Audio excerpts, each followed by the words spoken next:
Coucou tout le monde, c'est Coralie, j'espère que vous allez bien. Alors ça fait un petit moment que je n'ai pas posté de vidéo et pour cause que je ne vous ai pas donné de nouvelles puisque pour moi depuis la rentrée de septembre ça a été un petit peu mouvementé. Il y a beaucoup de choses qui se sont passées personnellement et voilà, du coup je n'ai pas pris le temps je n'ai pas eu la possibilité en tout cas de vous faire un petit coucou. Alors ça ne veut pas dire pour autant que je n'ai pas avancé pour infinissance. Il y a des nouveautés comme d'habitude, notamment des jeux en orthographe et puis en grammaire qui ont vu le jour et que je vous partagerai dans d'autres vidéos bien sûr. Voilà. Côté perso, vous voyez j'ai changé de cadre, donc vous verrez un autre cadre de vidéos, que ce soit intérieur ou extérieur, puisque là c'est l'extérieur. Voilà, donc j'ai déménagé là entre fin septembre et mi-octobre. Et voilà, donc un peu précipitamment, et c'est un tremplin, donc je sais que je ne resterai pas ici. Voilà. Au niveau des partages, ce que j'avais envie de vous dire aujourd'hui, ce qui m'a donné l'élan de faire cette vidéo, c'est par rapport à tout ce qu'on vous dit qui est impossible. Je m'explique. Pour faire un des jeux pour les enfants, hop là, pardon, je vais essayer de stabiliser. Pour essayer de faire un des jeux, j'ai voulu faire un puzzle et pour ça, je me suis dit il va y avoir de la découpe, il va falloir que ce soit costaud, donc je vais prendre du papier un petit peu plus épais. Donc j'ai pris du papier en 300 grammes, voilà, donc beaucoup plus épais que le Bristol dont je me sers d'habitude. Et là, j'ai eu des difficultés quand il s'est agi de plastifier. Donc voilà, et je suis allée voir Bureau Vallée qui m'a dit en fait c'est impossible de plastifier un papier aussi épais. La plastifieuse ne prendra pas. Il m'a dit que le Bristol c'est pareil, alors que ça fait des années que j'utilise le Bristol.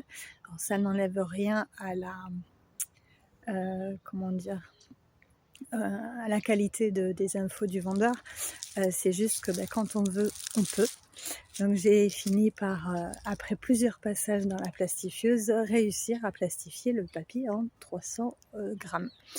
Donc voilà, quand on vous dit que c'est impossible et que vous avez vraiment envie de faire quelque chose, comme d'habitude, c'est ce que je répète à mes petits accompagnés, en fait, si on y croit, il n'y a rien d'impossible. Voilà, il suffit d'y croire, il suffit de le vouloir, d'être patient, de persévérer et oui, voilà, de continuer, d'essayer encore et encore jusqu'à ce qu'on atteigne ce qu'on avait envie en fait. Donc voilà, ça c'était une petite chose que j'avais envie de partager. Donc l'impossible pour moi n'existe pas. Tout est possible à partir du moment où on en a envie. Alors bien sûr, il y a parfois des chimères, mais quand on veut quelque chose, on peut, si on s'en donne les moyens. Voilà, je vais réussir à synthétiser le fond de ma pensée. Pas évident. Voilà, vous voyez, il fait froid, j'ai ressorti l'écharpe. J'espère que vous n'avez pas trop froid, puisque ça y est, le froid s'est installé. En même temps, c'est de saison. Et puis que vous n'êtes pas trop bousculé aussi par la période actuelle, parce que voilà, que ce soit au niveau énergétique ou au niveau sociétal, c'est quand même très dense. Je trouve que les gens sont particulièrement énervés ces temps-ci. Je le vois parce que moi qui ne suis pas fan de la conduite, je fais plus de route maintenant et je vois des gens énervés sur la route. Voilà, donc essayons de nous calmer et puis de pas se laisser aller, voilà, par la lourdeur ambiante, par le chaos ambiant. Qu'est-ce que j'aurais envie de vous dire d'autre? J'en profite du coup parce que ça fait longtemps. Si, avant de déménager, j'ai regardé la saison 2 de Netflix, Le Chemin de l'Olivier. Et j'avais envie de vous en faire une petite lecture, en tout cas un petit partage, alors sans vous spoiler bien évidemment. Alors pour ma part, la première fois que j'ai regardé, j'ai dit c'est une blague, je vais pas réussir à regarder la totalité de la saison. Et puis au final, si. Alors j'ai eu un petit peu la crainte que ce soit très axé sur la vie des protagonistes, la vie sentimentale j'entends, et que du coup, niveau constellation familiale, il n'y ait pas trop d'informations. Alors bon, c'était aussi le temps que ça se mette en place pour le premier épisode.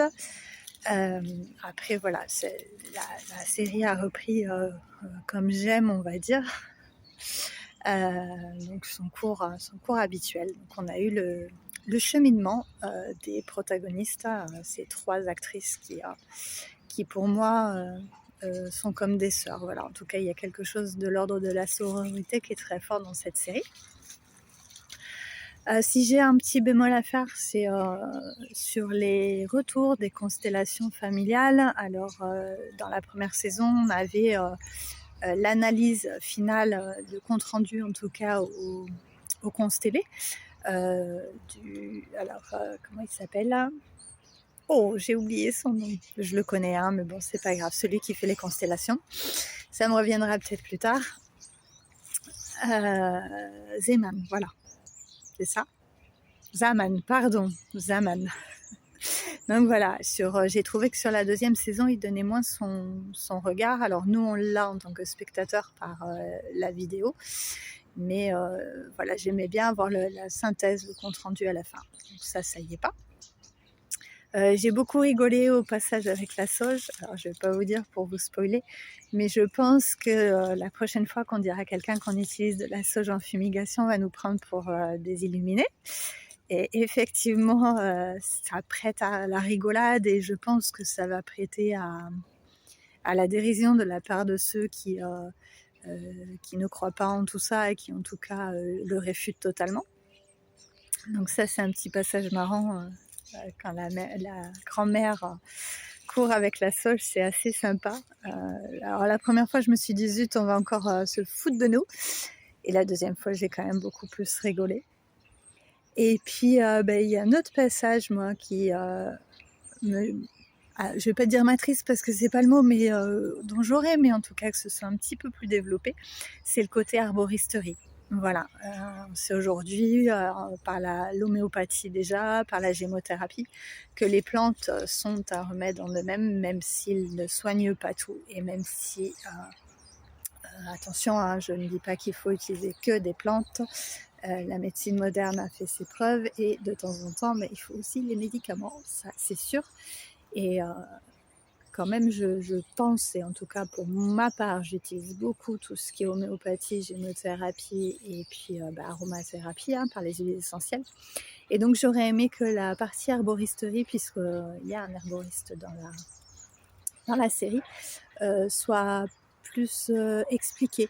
Pas simplement passer en revue, je te prépare une potion et puis ça suffit, quoi. Voilà, moi j'aurais voulu savoir quelle plante il avait mis. Alors peut-être ils l'ont pas fait parce que effectivement là on parle de cancer, et le cancer, attention, il faut la chimiothérapie, il faut tous les traitements, etc. Donc peut-être qu'ils n'ont pas voulu donner ni les ingrédients ni en parler plus pour que tous ceux qui ont un cancer ne fassent pas de bêtises en fait. Ça c'est possible, hein. Au nom du principe de précaution, c'est vrai qu'il y a beaucoup de choses qui sont non dites ou cachées. Mais bon voilà, moi je suis restée sur ma faim là. J'aurais aimé qu'il précise un petit peu plus le pouvoir des plantes, quelles plantes il utilisait, etc. Donc voilà. Et puis évidemment, sur la fin, je pense que vous l'aurez deviné, on s'attend à une autre saison. Donc j'espère pouvoir la regarder quand elle sortira, parce que je pense que c'est quand même une série qui fait du bien.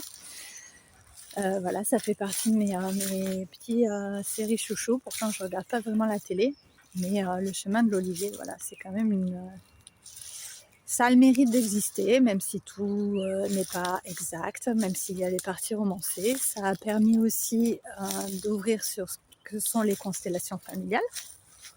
Même si, attention, choisissez bien votre thérapeute, parce que de ce que j'ai entendu, j'ai l'impression que beaucoup de gens mettent l'étiquette constellation familiale et n'ont pas l'aptitude, la formation, je ne sais pas trop comment le dire pour le proposer. Voilà, c'est quand même quelque chose qui, à mon sens, est important, puisque on touche au transgénérationnel, et si le transgénérationnel peut parfois être travaillé seul, quand on fait une constellation familiale, voilà, on appuie sur d'autres choses, on fait appel à d'autres choses, on guérit d'autres choses et en fait, choisissez bien votre thérapeute. Voilà. Bon, mais je pense que pour ma part, j'ai fait le tour des petites nouvelles. Donc, comme vous voyez, tout va bien. Autant que se peut, parce que je suis, comme vous, je l'imagine, très bousculée par tout ce qui se passe en ce moment, par les énergies actuelles. Bien fatiguée. Là, je sens que, voilà, entre la... Alors, j'ai pas l'habitude de parler des pleines lunes, des nouvelles lunes, mais depuis la nouvelle lune du 1er et là, la pleine lune qui arrive, au niveau sommeil, au niveau rêve et tout ça, ça a été quand même très très dense pour ma part. Donc voilà, mais écoutez, je reviens vers vous bientôt pour de nouvelles vidéos, pour la présentation des derniers jeux que j'ai créés, pour j'espère aussi d'autres livrets, tout ça c'est en cours. Voilà, peut-être d'autres astuces aussi puisque je développe de nouvelles choses en suivi individuel. Voilà, en fait, je m'adapte aux enfants que j'accompagne et vous le savez, et à la famille. Je réponds aux besoins du moment et donc il y a des petites nouveautés dans l'accompagnement. Donc peut-être je prendrai le temps aussi de vous en parler. Voilà, mais en attendant, je vous embrasse, portez-vous bien, profitez du peu de soleil qu'on a et puis je vous dis à tout bientôt. Ciao, ciao!